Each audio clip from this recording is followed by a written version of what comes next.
우리가 한 목소리로 함께 봉독하도록 하겠습니다.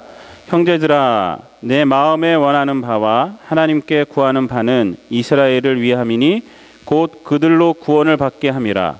내가 증언하노니 그들이 하나님께 열심히 있으나 올바른 지식을 따른 것이 아니니라.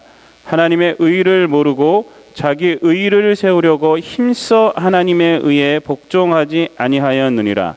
그리스도는 모든 믿는 자에게 의를 이루기 위하여 율법의 마침이 되시니라. 아멘. 이 말씀을 가지고 바른 암, 바른 삶이라는 제목으로 함께 우리가 은혜를 나누도록 하겠습니다. 한 주간 동안도 평안하셨습니까? 앞뒤에 좌우에 있는 분들 한번 인사 나눴으면 좋겠습니다. 사랑합니다. 잘 지내셨습니까?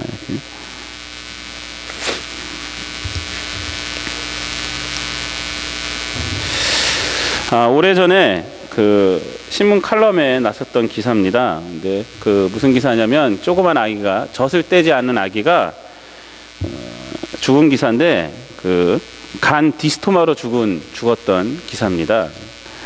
한 젊은 부부가 소아과 의사에게 그 자기 아기를 데리고 왔는데 아이를 진찰해 보니까 간 디스토마에 걸린 거예요. 근데 이 간 디스토마가 여러분들 뭔지 다 아시죠?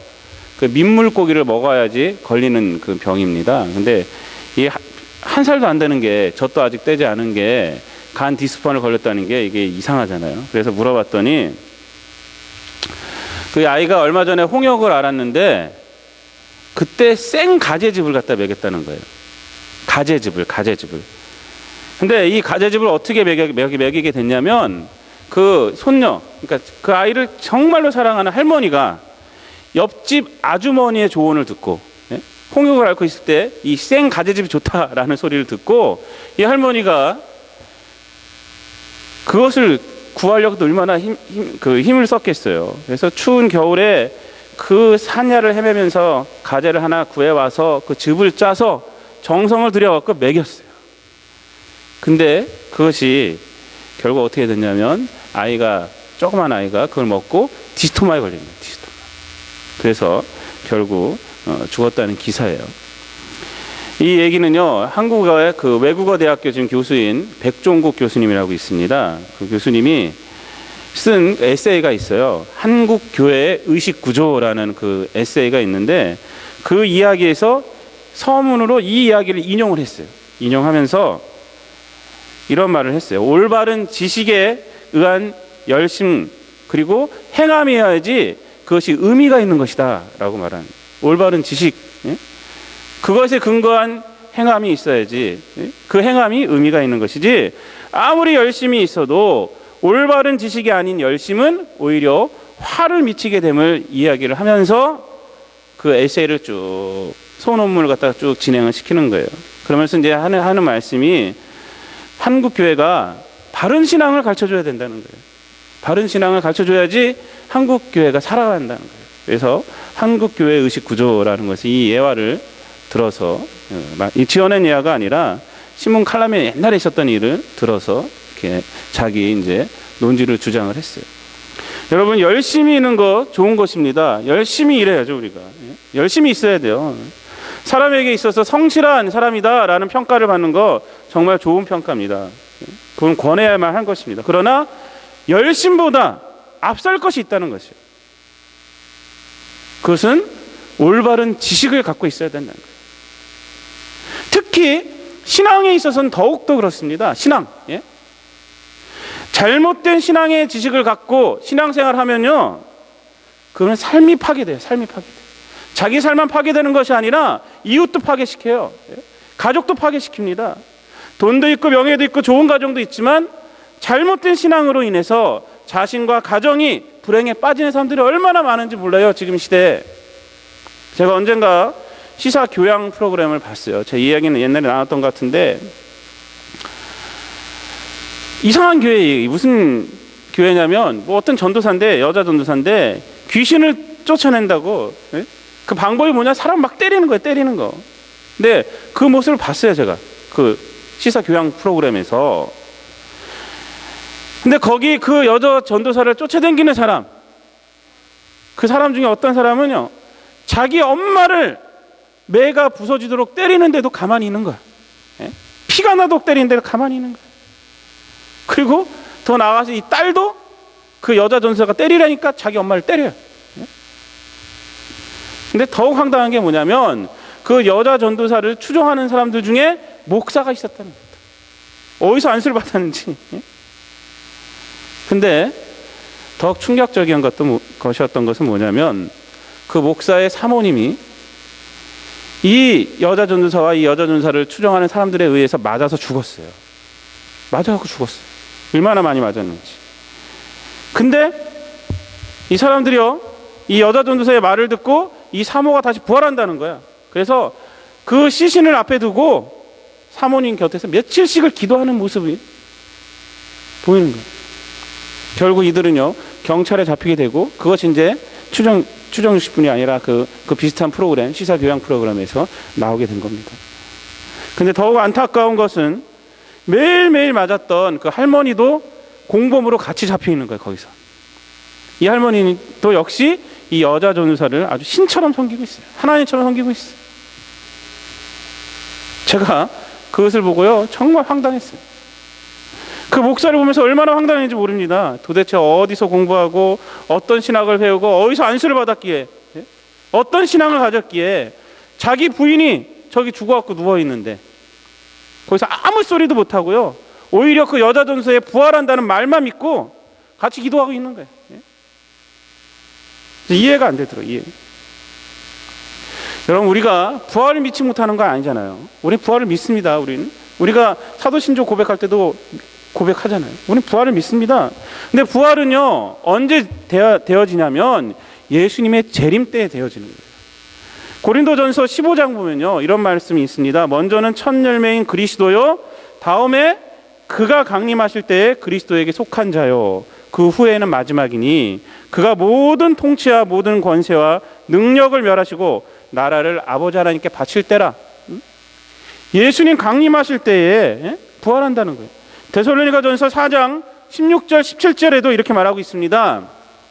주께서 호령과 천사장의 소리와 하나님의 나팔 소리로 친히 하늘로부터 강림하시리니 그리스도 안에서 죽은 자들이 먼저 일어나고 그 후에 우리 살아남은 자들도 그들과 함께 구름 속으로 끌어올려 공중에서 주를 영접하게 하시리니 그리하여 우리가 항상 주와 함께 있으리라.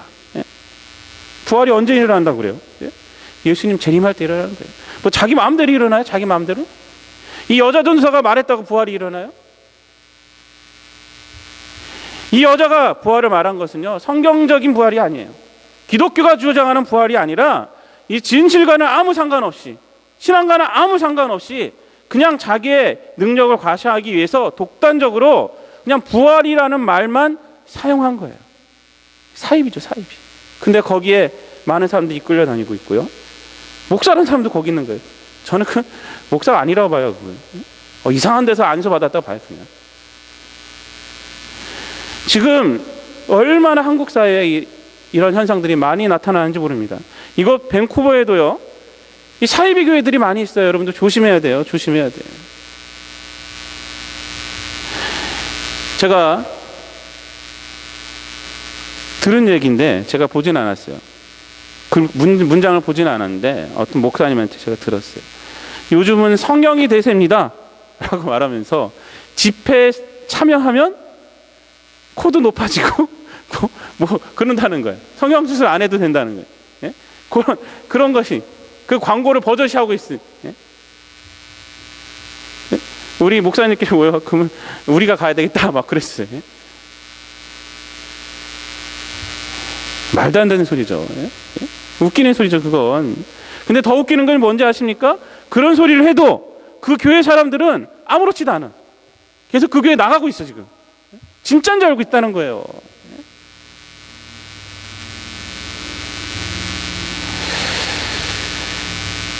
이빨이 금이빨로 변한다. 예? 여러분, 이런 주장하는 사람들이 이런 말을 합니다. 이런 기적으로 사람들을 교회로 일단 이끌 수 있지 않느냐. 저는 그런 사람들에게 이런 질문을 드리고 싶어요. 그런 기적에 사람들이 이끌려서 왔다면요, 그런 사람들에게 십자가를 통한 구원의 복음을 믿게 할 수 있어요? 십자가를 통한 구원의 복음을 그 사람들이 믿겠습니까? 천만의 말씀이에요. 그렇게 이끌림 받은 사람들은요, 십자가를 이해할 수가 없어요. 십자가가 능력이 될 수가 없습니다. 그들에게 그냥 하나님의 능력만을 원하는 거예요. 하나님 능력, 그것이 구원이라는 거예요. 그것이 자기에게 복을 내리시는 하나님만을 원하게 돼 있어요. 그러면 그리고 하나님을 조절할 수 있는 목사님만 원하는 거예요. 가려운 데를 긁어주는, 자기의 귀를 즐겁게 해주는 그런 교회만을 원하는 거예요. 그렇게 되면 여러분, 잘못된 생각을 통해서 키워진 신앙은요, 잘못된 삶을 낳게 되어 있습니다. 잘못된 신앙은요, 잘못된 삶을 낳게 되어 있어요. 성경을 보면요, 하나님의 이 능력들이요, 특별한 때에 나타나긴 나타나요. 그러나 그것이 보편적인 것은 아니에요. 보편적인 건 아니에요. 대신 성경에서 보편적으로 강조하고 있는 것이 뭐냐? 희생과 봉사와 나눔, 섬김, 이것을 강조하고 있어요. 이것을. 그리고 그것이 하나님의 능력이 되는 거예요. 하나님의 능력. 오병이어가 그 작은 어린아이 도시락이지만 예수님께 갖고 왔을 때요, 거기에 하나님의 능력이 더해진 거예요. 그래서 5,000명이나 되는 남자들이 먹고 남은 거 아닙니까? 자기의 희생, 섬김, 바로 이것이 능력이라는 겁니다. 하나님의 능력이라는 거예요. 제가 어저께 서울대학교를 다니던 분인데, 그 서울대학교 시절에 1988년도에 KBS 대학가요제에서 비 오던 날이라는 곡으로 대상을 수상했던, 그래서 가수로도 조금 활동하다가 나중에 신학을 하고 현재는 남가주 서머나교회 지금 담임 목사로 계시는 그 김성수 목사님 그 이야기를 제가 CBS에서 들었어요. 쭉 들었는데, 그분이 이런 얘기를 해요. 그분이 어렵게 공부하던 시절, 미국에 가서 어렵게, 그때 애기가 조그만 아이들이 셋이나 있었대, 그때 또.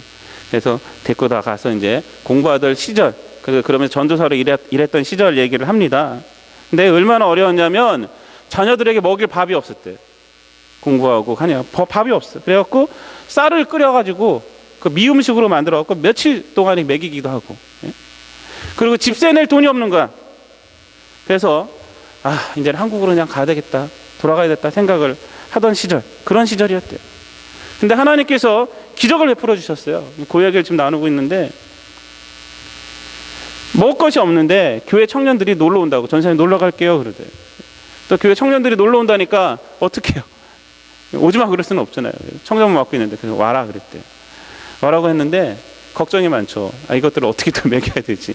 근데 청년들이 전도사의 형편을 너무 잘하는 거야. 그래서 한 달치 먹을 걸 구입해 갖고 왔고 같이 거기다 놓고 거기서 놀다가 그래 갔다는 겁니다. 그렇게 해서 애들을 먹이고, 또 한 번은 이제 진짜 집세 낼 돈이 없는데 교회 집사님이 밥을 사준다고 해서 함께 밥을 먹으러 갔대요. 근데 밥을 다 먹고 주차장에서 인사를 하는데 한 봉투를 하나 탁 차에다 던져주면서 도망가더래요, 막. 그래서 쫓아가고 잡았대요. 이거 왜 주냐고, 왜 갖고 가시라고. 괜찮다고 갖고 가시라 하니까 이 집사님이 지난달에 사업이 내가 잘 돼가지고 이 돈을 어떻게 쓸까 했더니 하나님께서 전사님 드리라고 했다고. 그래서 체크를 조금만 드린다고 해서 드렸다는 거예요. 근데 그래서 이제 받아갖고 왔는데 봉투를 열어보니까 더도 않고 더도 아니고 딱 자기 집세라는 거예요, 체크가. 그래서 이 목사님이 이 얘기를 하면서 하나님이 내 옆에서 나를 도와주시고 계시는구나, 나와 항상 동행하시는 것을 느꼈다는 것입니다. 여러분, 하나님의 능력이 어떻게 나타났어요? 수표가 하늘에서 뚝 떨어졌어요? 아닙니다.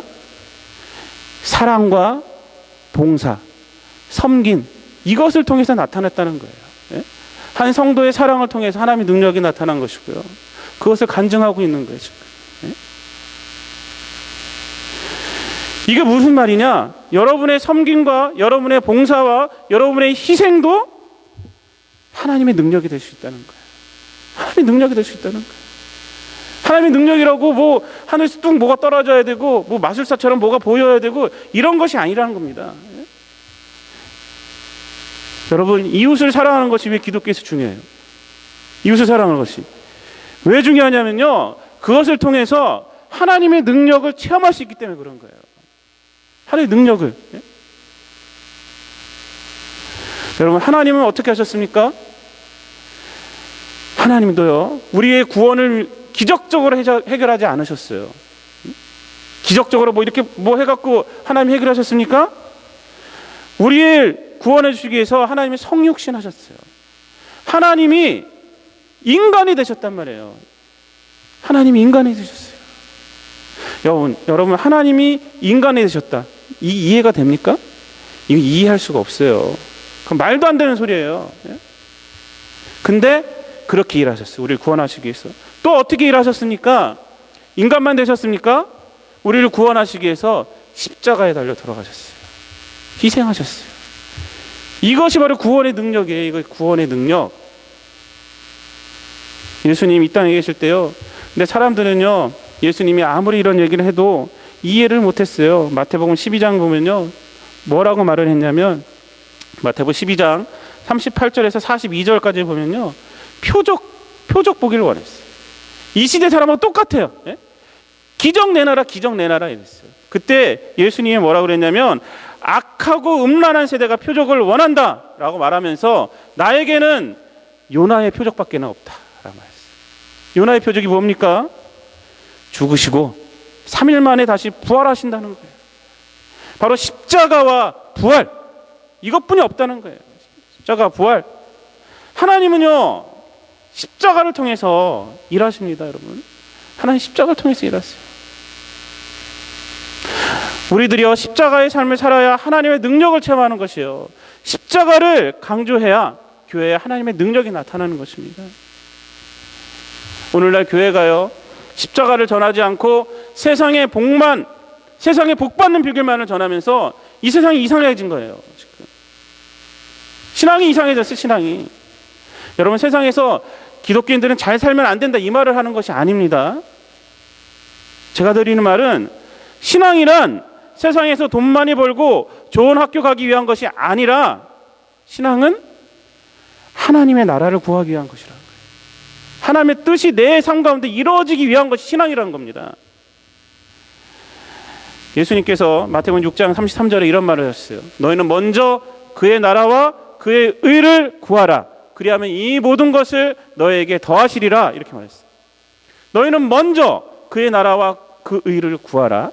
그리하면 이 모든 것들, 이 모든 것이 뭐냐면 6장 32절에 이렇게 말해요. 이는 이방인들이 다 구하는 것이라 너희 하늘 아버지께서 이 모든 것이 너희에게 있어야 할 줄을 아시느니라. 이렇게 말했거든요. 세상에서 필요한 이 모든 것 너희에게 더하시라 그랬다고요. 여러분, 이 말씀이 뭐냐면, 세상의 것을 구하는 것이 우리에게 먼저가 아니라는 거예요. 즉, 신앙생활이란 세상의 것을 구하는 것이 아니라 그의 나라와 그의 의를 구하는 것이 신앙이라는 거예요.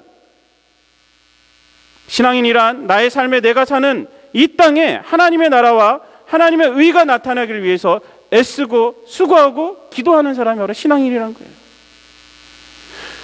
그렇다면 이 세상의 것은 뭐냐? 믿는 자들에게 이 세상의 복은요, 우리가 구하는 것이 아니라 더해지는 것이라는 거예요. 더해지는 거. 필요 없다는 말이 아니라 더해지는 것이라는 거. 더해지는 거. 다른 말씀을 드리면 이런 말씀입니다. 신앙인들은 삶의 목표는 하나님의 나라와 의가 되어져야 한다는 것이에요. 직장을 위해, 자녀 교육을 위해 신앙을 이용하는 것이 아니라 하나님 나라와 의를 위해 직장도 선택하는 것이고, 이것을 위해 자녀도 교육하는 것이라는 거예요. 그럴 때 하나님은 우리의 삶도 좋게 하여 주신다는 거예요. 더해 주신다는 거예요. 이 모든 것을 더해 준다는 거예요. 근데 요즘 바뀌었어. 마태복음 7장에 보면요, 6장에 이런 말씀하시고 마태복음 7장에 우리가 정말 잘 아는 말씀이 나옵니다. 구하라, 그리하면 너에게 주실 것이요. 찾으라, 그리하면 찾아낼 것이요. 두드리라, 그리하면 너에게 열릴 것이니. 이렇게 말하고 있어요. 뭘 구하라는 거예요? 뭘 찾으라는 거예요? 뭘 두드리라는 거예요? 6장에서 말하는 거. 이어지는 겁니다. 이것이 하나님의 나라와 하나님의 의예요. 11절에서 이렇게 말합니다. 그리고 지금 마태복음 7장 11절에서 너희가 악한 자라도 좋은 것으로 자식에게 줄 줄 알거든 하물며 하늘에 계신 너희 아버지께서 구하는 자에게 좋은 것으로 주지 아니하겠느냐, 이렇게 말하고 있어요. 우리가 하나님께 구할 때요, 우리가 구하는 것으로 주시는 분이 하나님이 아니라 뭘로 준다고요? 좋은 것으로 준다는 거예요. 좋은 것으로. 예? 그분이만 하나님이라는 거예요. 그분이 하나님. 예? 내가 구하는 거 다 달라고 해서 내가 구하는 것 그냥 탁탁탁 응답해 주시는 것이 기도의 응답이 아니라 하나님은 어떤 분이시냐? 좋은 것으로 준다는 거예요. 예? 좋은 거. 그러나 많은 사람들이요, 잘못된 신앙으로 살아간 자들이 너무나도 많습니다. 세상의 복을 받기 위해 교회에 다니는 것, 나는 세상의 복을 위해서 나는 교회를 다녀, 이건 말도 안 되는 거예요. 이건 샤머니즘이에요. 사실은 샤머니즘.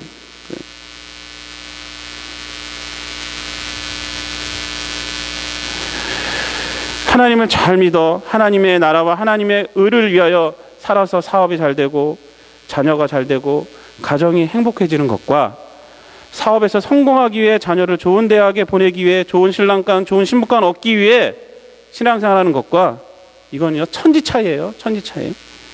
제가 설교 준비하면서 언뜻 생각난 게, 흥부하고 놀부가 제비를 대하는 태도가, 여러분 어떻습니까? 완전히 다르잖아요. 흥부는 어땠어요? 제비가 너무 불쌍히 갖고 그 제비를 긍휼히 여기는 마음으로 제비 다리를 고쳐줬어요. 그래갖고 복을 받았잖아요. 그 얘기를 듣고 놀부는 어떻게 합니까? 복 받기 위해서 제비 다리를 뿌리친 다음에 다시 고쳐주잖아요. 어떻게 됐어요? 그리고는 여러분, 잘못된 신앙은 정말 위험합니다. 왜? 잘못된 삶을 만들기 때문에 그래요. 그래서 이 세상에 교회가 많지만요, 성경 말씀을 바르게 가르치는 교회가 정말 중요한 거예요. 그 교회를 다니는 것이 정말 중요한 거예요. 복 받기 위해서 교회 선택하고 그런 것이 아니란 말입니다. 오늘 우리가 읽은 본문 로마서 10장 2절에 보면요, 이렇게 말하고 있습니다. 2절 말씀 우리 다 함께 읽어보도록 할게요. 10장 2절 시작. 내가 증언하노니 그들이 하나님께 열심히 있으나 올바른 지식을 따른 것이 아니니라. 유대인들이요, 하나님께 열심히 있으나 올바른 지식을 따른 것이 아니니라. 바울 서다 봤을 때 문제라는 거예요. 문제. 여러분, 유대인들의 열심을 알아주지 않습니까? 하나님을 잘 섬기기 위해서, 율법을 잘 지키기 위해서 율법들을 세세하게 막 나눴습니다. 10계명을 막 나누고 해서 600 몇 개라는 거예요. 그리고 그것을 얼마나 열심으로 잘 지켰는지 몰라요. 사도 바울도 지금 이 열심을 인정하고 있는 거 아니에요. 하나님께 열심히 있으나, 이렇게 말하는 거예요. 그런 지금 지적하는 것이 무엇입니까? 그 열심이 올바른 지식에서 나온 것이 아니라는 것입니다. 올바른 지식에서 나온 것이 아니라는 거예요. 그 결과가 무엇입니까? 3절 말씀이 이렇게 말하고 있어요. 하나님의 의를 모르고 자기 의를 세우려고 힘써 하나님의 의에 복종하지 아니하였느니라. 올바른 지식에서 나온 그들의 열심의 결과가 뭐라고 말합니까? 지금 힘써서 하나님의 의에 복종하지 않았다는 거예요. 올바른 지식에서 나온 열심이 아니니까 결국 그들의 열심은 어떻게 됐느냐? 하나님의 의에 복종하지 아니하는 열심이 되었다라고 말해요. 이것은요 정말 슬픈 내용이에요. 정말 슬픈 일이에요. 하나님께 열심히 있는데 오히려 그 열심이 자기가 사랑하는 하나님의 의에 복종치 않게 되는 결과를 가져왔다. 이 얼마나 기가 막힌 말입니까? 지금 바울 사도가 자기 동족 그 유대인들에게 지금 이 말을 하는 거예요. 근데 사도 바울이요 잘됐다 이런 생각으로 말하는 것이 아닙니다. 정말 가슴 아파서 하는 소리예요. 지금 가슴 아파서. 사도 바울이요 이 유대인들을 보면서, 자기 민족을 보면서 얼마나 가슴 아파했는지 몰라요. 그 앞에 보면요 로마서 9장 1절부터 5절까지 말씀을 보면요 이런 말이 있습니다. 3절 말씀에 보면 이렇게 말하고 있어요. 나의 형제 곧 고륙의 친척을 위하여 내 자신이 저주를 받아 그리스도에게서 끊어질지라도 원하는 바로다. 무슨 말입니까 이것이? 자기 동족이 정말 예수님께 돌아왔으면 좋겠다, 이 말을 하고 있는 거예요. 오늘 본문 1절 말씀도 마찬가지입니다. 사도 바울의 가슴 아파하는 그 마음이 여기 나타나고 있어요. 1절 말씀에 보면 이렇게 말하고 있어요. 형제들아, 내 마음에 원하는 바와 하나님께 구하는 바는 이스라엘을 위함이니 곧 그들로 구원을 받게 함이라. 정말 자기 민족이 구원을 받게 이를 굉장히 원하고 있는 마음을 지금 나타내고 있는 것입니다. 하나님에 대한 열심이 결국 하나님의 의인 예수 그리스도를 거부하는 열심이 되었으니 얼마나 기가 막힌 일이에요. 이것이 얼마나 기가 막혀요. 사도 바울은요, 그렇게 되는 원인을 뭐라고 지금 말하고 있습니까? 3절 말씀에 보면요, 이렇게 말하고 있어요. 자기의 의의를 세우려고 했다는 거예요. 하나님의 의를 모르기 때문에 자기 의의를 세우려고 했다. 자기 의. 하나님에 대한 열심의 목적이 뭐였냐면 자기의 의의를 드러내기 위한 것이 되었다는 것이 자기 의의를.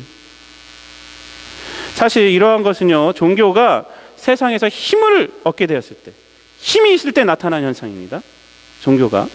종교가요 핍박받을 때는요 그 믿으려 하겠어요? 안 믿죠. 그건. 사도 바울 당시에 유대 사회를 이끄는 것은 뭐였냐면요, 종교였어요. 유대교였어요. 유대교는요 세상의 힘을 나타내는 것이었습니다. 당시에 이 종교법은요 사람들의 삶을 재판할 수 있었고요, 사람의 삶을 좌지우지할 수 있는 그런 권력이 있었어요. 세상 권력이 있었다고요.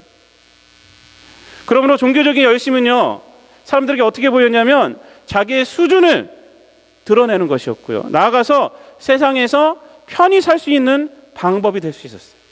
당시 자기의 의를 드러내는 수단이요 그랬다는 거예요.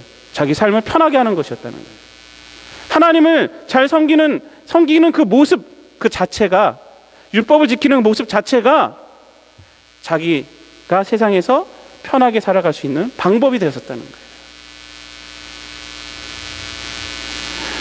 그 당시만 그렇습니까? 요즘은 어때요? 요즘은 여러분, 현대는 어떻습니까? 하나님에 대한 열심이라고 말하지만 결국 자기를 드러내기 위한 행동이 얼마나 많은지 몰라요. 현대도 마찬가지입니다. 여러분, 큰 교회에서 직책 하나 갖고 있는 거, 그거 어떻게 보면 권력이 되잖아요, 우리나라에서는. 여러분, 사람들이요 큰 교회에서 뭐 작은 교회도 마찬가지지만 사람들이 뭐 했을 때 인정해 주지 않으면 큰일 납니다. 목사님이 알아주지 않으면 큰일 납니다. 하나님이 또 보상해 주지 않으면 큰일 나요. 내가 이렇게 했으니 하나님께서 수천 배로 갚아주셔야 한다, 이거예요. 교회 자체도 그래요. 하나님의 일을 한다고 하지만요 결국 하나님보다는 교회를 드러내기 위한 것들이 얼마나 많은지 몰라요. 교회가 이만큼 힘이 있음을 세상이 과시하는 거예요. 결국 교회 이름을 알리기 위한 그런 행사가 얼마나 많은지 몰라요. 결국 3절 말씀과 똑같아요. 하나님의 의를 모르고 자기의 의를 세우려고 살아가는 유대인들이나 똑같은 거예요. 지금 또 이런 힘 있는 교회 다니는 곳으로 만족하는 교인들이 얼마나 많은지 몰라요. 하나님 말씀하면 상관이 없어. 나는 정말 이렇게 좋은 교회 다니고 있어. 시설적으로 이렇게 좋아. 우리 교인이 몇 명인지 알아? 여러분, 세상의 힘이 교회의 힘이 되어버렸어요. 세상의 힘이 교회의 힘을 판단하는 척도가 되어버렸다.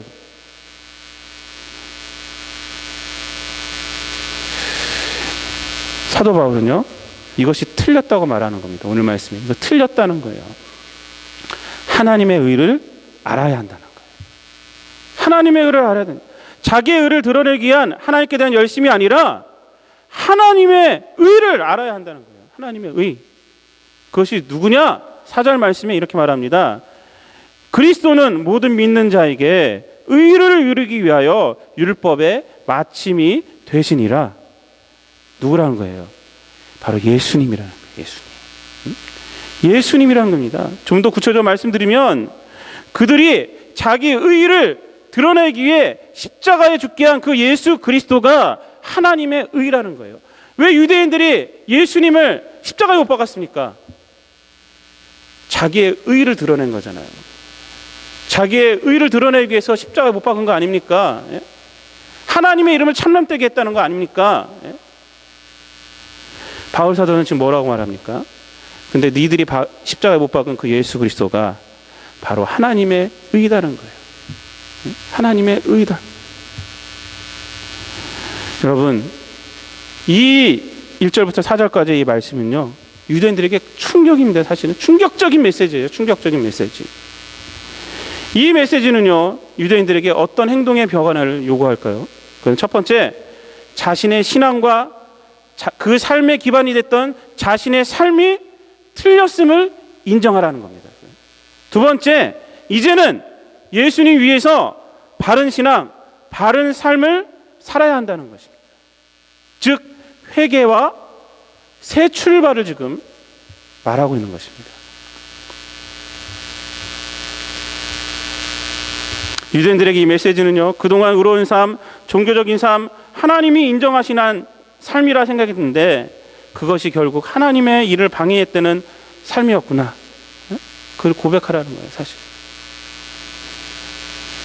그러나 동시에 이 메시지는 그들에게 바른 신앙을 위한 출발이 될 수 있다는 또 소망의 메시지가 되는 거예요.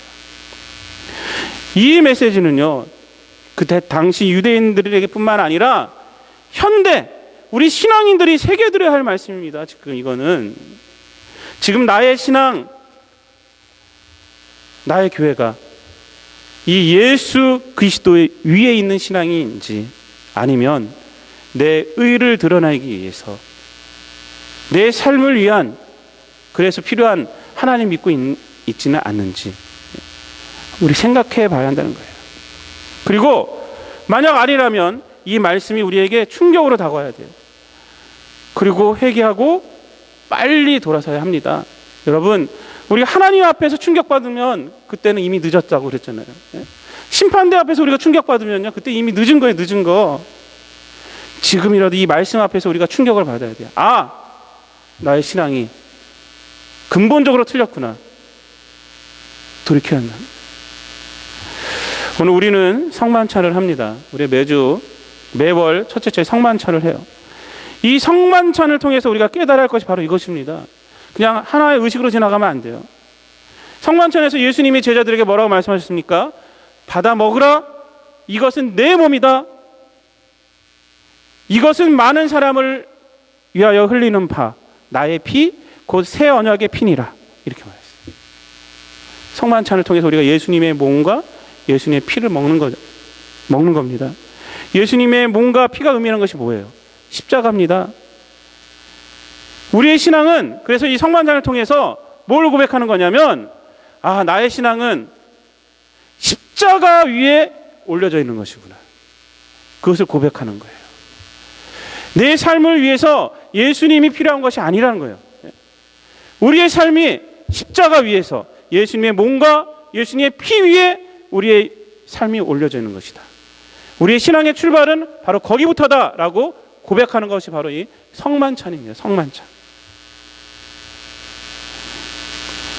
결론적으로 말씀을 드리겠습니다.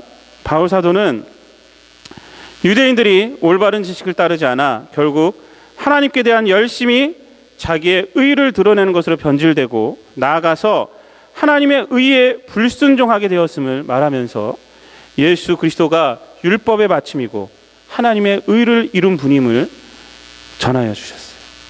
그리고 예수 그리스도가 바로 그들의 의가 되어야 함을 전하여 준 것입니다. 여러분, 예수님이 바로 하나님의 의를 이루셨어요.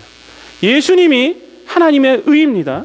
그러므로 예수님을 믿고 따르는 것이 하나님의 의를 우리의 삶에 나타내는 것이에요. 나를 나타내는 신앙, 나의 세상 욕망을 이루기 위한 신앙이 아니라 예수님의 삶의 기초가 되는 신앙, 예수님과 동행하는 신앙, 예수님을 나타내는 신앙 생활, 이것이 필요하다는 것입니다. 여러분들 모두가 이런 성도님들이 되어서 여러분들의 신앙적 열심이 하나님께 영광이 되는, 또한 하나님의 능력으로 드러나는 그런 삶이 되시기를 우리 주님 예수 그리스도의 이름으로 축복을 드립니다. 기도하겠습니다. 사랑과 은혜가 충만하신 아버지 하나님, 우리들의 삶의 신앙의 출발이 십자가에 있음을 이 시간 고백을 드립니다.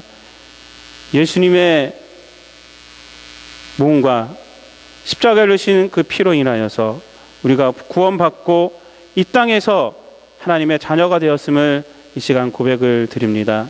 아버지 하나님, 우리 성도들의 삶이 잘못된 지식을 쫓아 살아가는 자기의 의를 이루기 위한 신앙이 아니라 우리 성도들의 삶이 하나님의 나라와 하나님의 뜻을 이루기 위한 신앙을 갖고 살아가서 정말로 그 삶이 하나님께 영광이 되어지는 그러한 삶이 되어 수 있도록 성령께서 함께하여 주시옵소서. 모든 말씀을 우리를 구원하신 예수님의 이름으로 기도드리옵나이다. 아멘.